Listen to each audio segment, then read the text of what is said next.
ಅದಕ್ಕೆ ಅಂದ ಅಂದ ಚಂದ ಅವಳ ಅಂದ ಒಳಗೆ ಅಡಗಿರೋದ್ರಿಂದ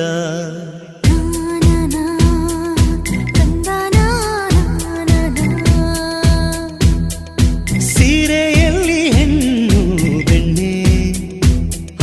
ಬೆಣ್ಣೆಯಂತೆ ಕರಗಿ ಹೋಗೋ ಆ ಹೃದಯದಂತೆ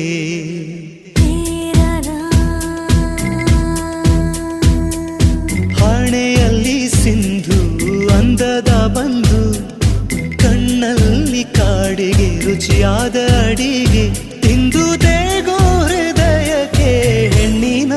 ಅಂದವೇ ಮದುವೆಯ ಭೋಜನವಂತೆ ಮದುವೆಯ ಭೋಜನವಂತೆ